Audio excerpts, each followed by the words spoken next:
我嚟到屬虎咯喎，咁啊見到咧，哎呀虎好似好陰公咁啊，冇吉星咁大家又唔使太擔心嘅。咁首先我哋睇下呢啲係咩凶星先啦。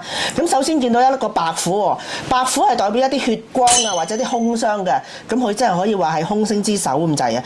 咁所以咧我哋真係要注意人身安全啦，咁啊避免啦，避開一啲危險嘅活動啦，就唔好走去玩咩skydive嗰啲就唔好啦嚇。咁有啲咩氫氣球啊，人哋去玩咧，你就要避一避啦嚇。嗰啲咩攀石都可能有啲危險啊。咁所以咧就我哋要避免一啲危險嘅動作啦。咁就唔好逞強喎。咁啊人哋話去玩咁你又話唔得，我又你咁啊就唔係幾好啦。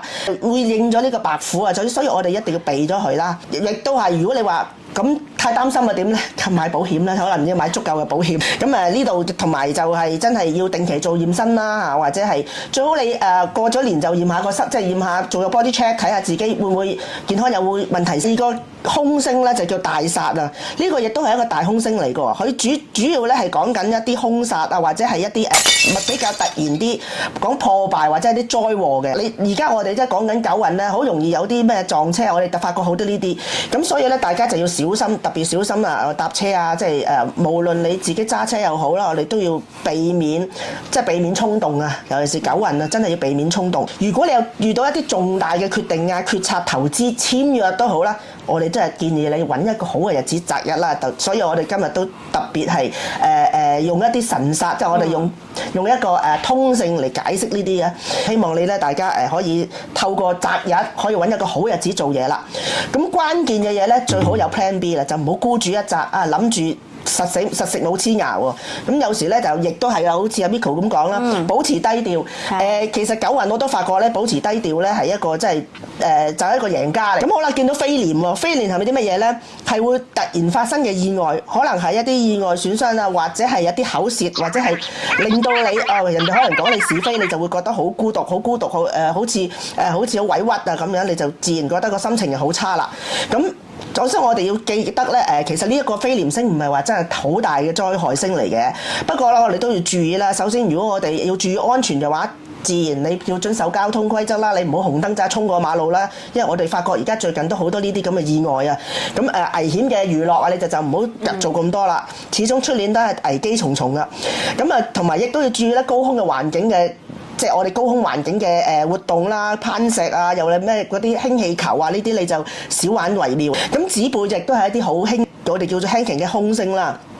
咁佢代表一啲誹謗啊、指指點點啊，有人喺背後講你是非啊，或者你幫咗佢都好啦，佢硬係咧都有啲人咧就會喺你後邊講，佢又點樣唔好，咁你就唔好為咗呢啲咁嘅事情咧，就好似一路唔開心喎，咁啊只會令到自己咧即係更加唔開心啦。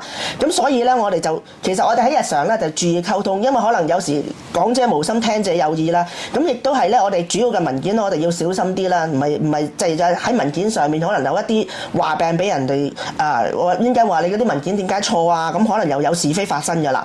最好咧就係提升自己嘅實力，你學多啲嘢，咁咧你就起碼你自己有一個實力提升嘅話咧，亦都可以令到嗰啲是非咧，即係人哋都唔可以話你你冇料到啊。咁其實就自己原來我係有實力嘅。咁其實咧我哋發覺咧見到呢啲凶星又或者係吉星都好啦，我哋就冇話絕對嘅，冇話絕對吉凶嘅。